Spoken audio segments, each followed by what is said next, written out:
હવે જાડેજા બહુ સારા કલેક્ટર હતા,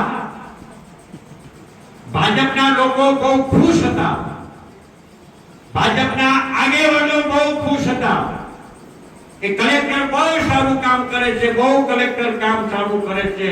એટલે ભાઈ કલેક્ટર બહુ સારું કામ કરતા હતા તો પછી એને બદલી કેમ નાખ્યા? બદલી તમારી ભાજપની સરકારે કરી નાખી. કોણ કે અમારા કોંગ્રેસના કહેવાથી કર્યા છે? હવે તો ઈચ્છતા નિયમ પ્રમાણે કામ કરો. આ વ્યક્તિ, આ અધિકારી કેટલાક કિન્નાખો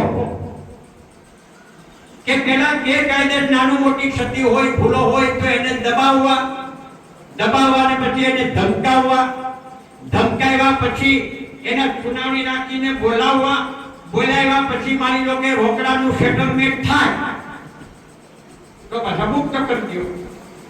એ પછી ઠેકીના કેસો હોય કે અધર કેસો હોય કે બીજા કોઈ પણ કેસો હોય, આવનારા દિવસોમાં એ જે કાંઈ જરૂરી હશે વહીવટી તંત્રને કહેશું, બહાર પાડીશું. જિલ્લામાં ઠીક ક્વિન્ટલ ફંડના નાણાં હોય એની વિગતો પણ મેળવી રહ્યા છીએ. એ કલેક્ટર ગયા અને નવા કલેક્ટર આવ્યા. નવા કલેક્ટર પાસે પણ અપેક્ષા રાખીએ.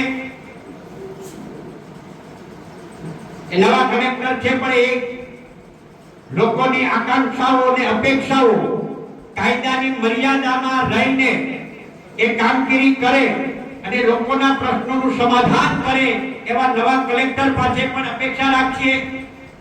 જિલ્લા પંચાયતની અંદર અને જિલ્લા પંચાયતના માધ્યમમાં તાલુકા પંચાયતમાં જે પોર્ટલ દ્વારા જે કાંઈ ખરીદીઓ થાય છે એ ખરીદીઓની અંદર પણ લાખો કરોડો રૂપિયાના ભ્રષ્ટાચાર મારફત અત્યારે ખરીદી કરીને ગ્રામ પંચાયતના સરપંચો પણ અત્યારે થાકી ગયા છે અથવા ઘરે આવ્યા છે. આ પ્રકારની માનસિકતા, આ પ્રકારની સ્થિતિ છે. અને ત્યારે ગીર સોમનાથમાં એ પછી ખનીજ માફિયા હોય, ડ્રગ્સ માફિયા હોય, અસામાજિક પ્રવૃત્તિ કરનારા માફિયા હોય, એ પછી જમીન માફિયા હોય, તમામ પ્રકારની અસામાજિક પ્રવૃત્તિઓ છે એ સંપૂર્ણપણે ખુલ્લી ફાલી છે. ખુલ્લા જ્યાં જોવો ત્યાં મળે. આ સ્થિતિ ગીર સોમનાથ જિલ્લામાં છે. હમણાં ઉનામાં તમને દાખલો હોય તો કદાચ થાપામાં 2 દિવસ પહેલા વાંચ્યો છે 39-41 લાખ રૂપિયાનો દારૂ પકડાયો. ઉના 41 લાખ રૂપિયા. હવે જે દારૂ પકડાયો તો એ અગાઉ 3-4 વાર પકડાણા. તો ગીર સોમનાથ જિલ્લાની પોલીસને ખબર નથી, ગીર સોમનાથ જિલ્લાના એસપી ને એમનો ખ્યાલ નથી, એલસીબી ને ખ્યાલ નથી, એસઓજી ને ખ્યાલ નથી, સ્થાનિક પોલીસ સ્ટેશનોને ખ્યાલ નથી.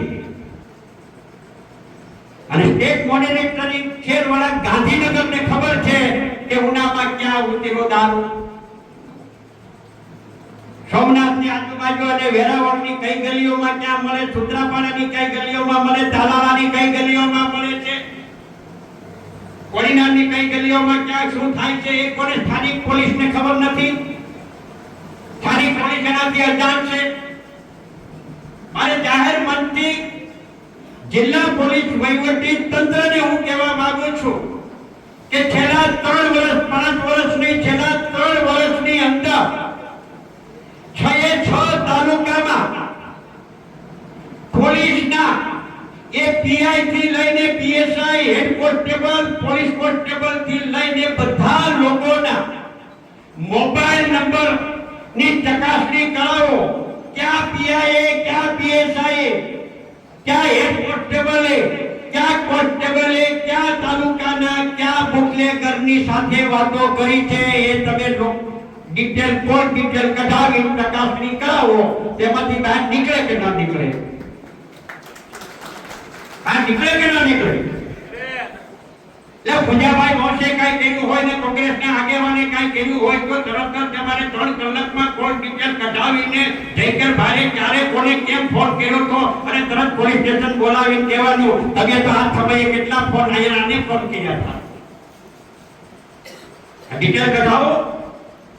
અને હું તો ભૂતકાળની અંદર પણ કહેતો આવ્યો છું, જિલ્લા વહીવટી કેન્દ્રને કહેતો આવ્યો ધારાસભ્ય હતો ત્યારે કે ગીર સોમનાથ જિલ્લામાં જે અસામાજિક પ્રવૃત્તિ ચાલે છે, દારૂની બધી થાય છે, યુવા ધન બરબાદ થાય છે, નાની ઉંમરની બેનો વિધવા થાય છે, એનું જવાબદાર કોણ? અને જ્યાં સુધી અસામાજિક પ્રવૃત્તિઓ જે છે એક હાથે તાળી ન પડે, એમ અસામાજિક પ્રવૃત્તિ પણ પોલીસની ભાગીદારી સિવાય ક્યારેય શક્ય ન બને.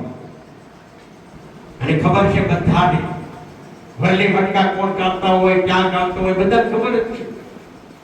હવે લોકોને બધાને ખબર છે તો પોલીસને ખબર ન હોય કેવી રીતે કામગીરી કરે છે.